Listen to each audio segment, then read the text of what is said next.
I want to show you how a very small route change at just the right place and just the right time can make a difference worth millions, maybe eventually billions of dollars. Up until only a few weeks ago, this is how 1/5 of the world's oil supply traveled from the Middle East to world markets through the Strait of Hormuz, until Iran, under attack from the U.S. and Israel, shut it down. But since then, the world has noticed ships, more and more as the weeks go by, transiting a slightly different route, squeezing through this tiny waterway only a few kilometers wide.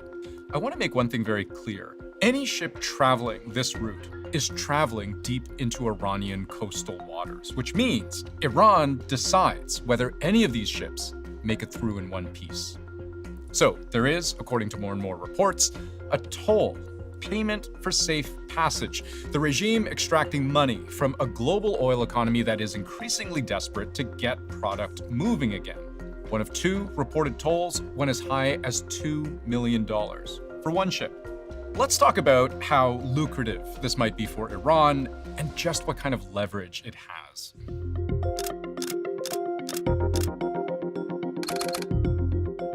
So let's start with what we know before diving into what we don't know. Lloyd's List published on Monday a report that so-called zombie tankers were transiting this new Iran-approved toll route through the strait.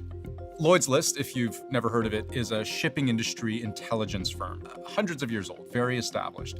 These zombie tankers, hiding their true identities and origins, are reported to be among more than 20 that have now taken this detour. At least 2 of these ships, according to Lloyd's List, have paid tolls. One fee reported to have been around $2 million. And this is something the Iranian regime may wish to expand. It has reportedly considered and discussed the idea of making these tolls permanent. Lawmakers in Iran are apparently in the process of drafting a bill to officialize state supervision of the strait, and news agencies close to the regime are quoting its point of view as entirely natural. Just as goods pay transit fees when passing through other corridors, the Strait of Hormuz is also a corridor. It goes on. We provide its security, and it is natural that ships and oil tankers should pay such fees. Now, international law is very clear that tolling the strait is not natural, as they put it. But I'll get to that in a second, because first, let's put the toll itself in context. And I'm going to start really big, blue sky, then we'll zero in on the ship-by-ship breakdown. Figure, in a typical year, the estimates for how many tankers go through the Strait of Hormuz is somewhere between 30 and 50,000. Let's take the low end of that and apply a $2 million toll to each ship. That's $60 billion, or what would be almost a fifth of Iran's GDP last year. Now, I'm not saying Iran could plausibly start charging that amount of money to every single ship and that they'd all pay without question. It's more complicated than that. This is very, very hard to actually implement. If there were to be like a actual toll system in place, it would require like an international cooperation. That's not what's happening. They would be both in charge of providing security through the toll transit, but also being the chief source of insecurity that's brought us to this point in Hormuz. So tankers and ships in general may not trust the Iranians to let them through. But at minimum, let's at least also try to understand why there is a very real incentive and pressure even for ships carrying oil to just pay the toll.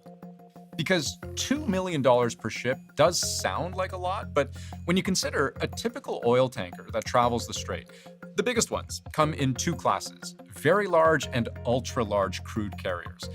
And just to give you a sense of how big these ships really are, a VLCC, 330 meters long. That's as long as a 100-story building is tall. A ship this big can carry the equivalent of about 2 million barrels of oil.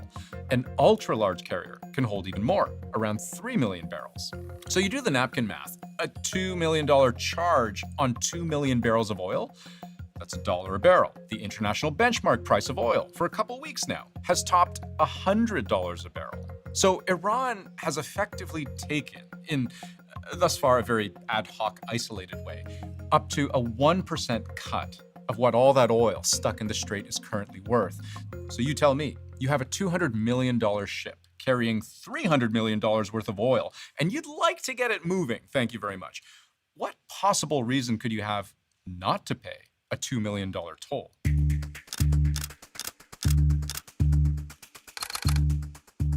We can answer this question, why not pay a pittance to Iran to sail the strait, with two very simple words. It's illegal. The whole concept of a toll is illegal in the first place. That is not something that is allowed under international law. Transit passage involves being able to move freely. And so this whole notion of a toll is counter to the freedom of navigation and to the fundamental principles of international maritime law. I can even show you where this is written out in international law. It's this UN provision, which governs international straits like the Strait of Hormuz. States bordering straits shall not hamper transit passage. There shall be no suspension of transit passage.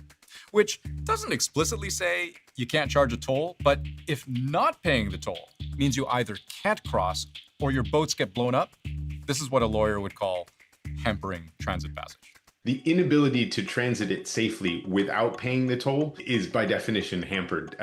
We do not see movement through the strait the way we did before. If Iran finds this new source of revenue by charging tankers or other ships for going through the Strait of Hormuz, that hurts U.S. policy. Because it's a way that Iran can circumvent sanctions. It's a way that they can circumvent limits placed on their oil sales. It's a way they could potentially fund wars against the United States. By doing this, they can say, look, we're not trying to menace everyone else's shipping. We're only going to attack ships or prevent the passage of ships that are United States owned or affiliated or Israel owned or affiliated. And the rest of the world, we don't want to cause problems for you. And so it can help get countries back on their side in some ways if Iran's promise not to attack shipping is actually upheld. The overarching worry here for anyone who's not on Iran's side is that what we're seeing play out here in the Strait of Hormuz is Iran's immense leverage. The world has known for a long time how easy it would be to disrupt the world's most important yet most vulnerable oil shipping route.